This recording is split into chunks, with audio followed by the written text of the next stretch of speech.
All right, today we're going to read a story called Everybody Needs a Rock by Bird Baylor with pictures by Peter Parnell.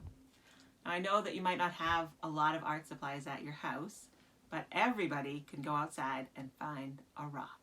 So let's see what happens in this story.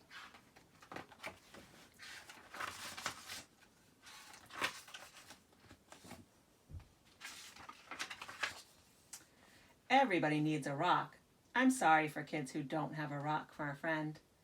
I'm sorry for kids who only have tricycles, bicycles, horses, elephants, goldfish, three-room playhouses, fire engines, wind-up dragons, and things like that. If they don't have a rock for a friend. That's why I'm giving them my own 10 rules for finding a rock. Not just any rock, I mean a special rock that you find yourself and keep as long as you can, maybe forever. If somebody says, "What's so special about that rock?" don't even tell them. I don't. Nobody is supposed to know what's special about another person's rock. All right, here are the rules.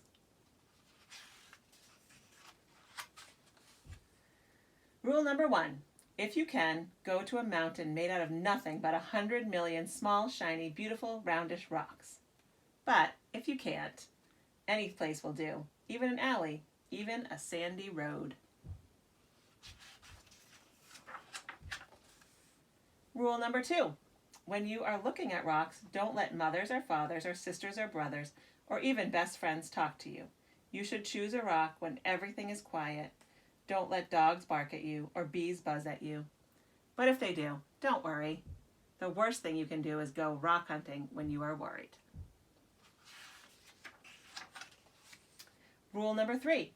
Bend over, more, even more.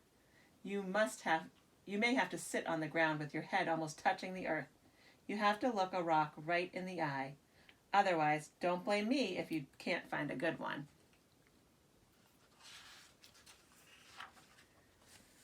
Rule number 4.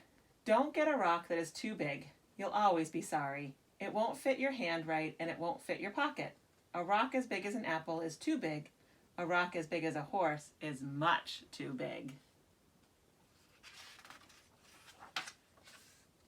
Rule number 5. Don't choose a rock that is too small. It will only be easy to lose, or a mouse might eat it thinking that it's a seed. Believe me, that happened to a boy in the state of Arizona. Rule number 6. The size must be perfect. It has to feel easy in your hand when you close your fingers over it. It has to feel jumpy in your pocket when you run. Some people touch a rock 1,000 times a day.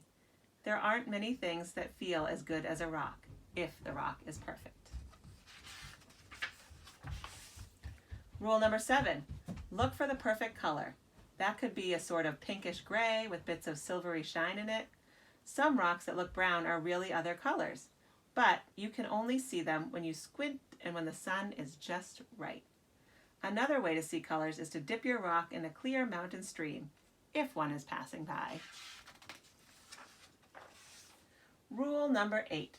The shape of the rock is up to you. There's a girl in Alaska who only likes flat rocks. Don't ask me why. I like them lumpy. The thing to remember about shapes is this. Any rock looks good with 100 other rocks around it on a hill. But if your rock is going to be special, it should look good by itself in the bathtub. Rule number 9. Always sniff a rock. Rocks have their own smells. Some kids can tell by sniffing whether a rock came from the middle of the earth, or from an ocean, or from a mountain, where wind and sun touched it every day for 1,000,000 years. You'll find out that grown-ups can't tell these things. Too bad for them. They just can't smell as well as kids can.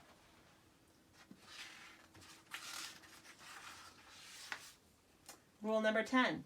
Don't ask anybody to help you choose. I've seen a lizard pick one rock out of a desert full of rocks and go sit there alone. I've seen a snail pass up 20 rocks and spend all day getting to the one it wanted. You have to make up your own mind. You'll know. All right, that's 10 rules. If you think of any more, write them down yourself. I'm going out to play a game that takes just me and one rock to play. I happen to have a rock here in my hand. All right, so I'd like all of you to find at least one rock and turn it into something. Make it your friend, make it whatever you want, a snail, a frog, who knows? I can't wait to see what you come up with. See you later.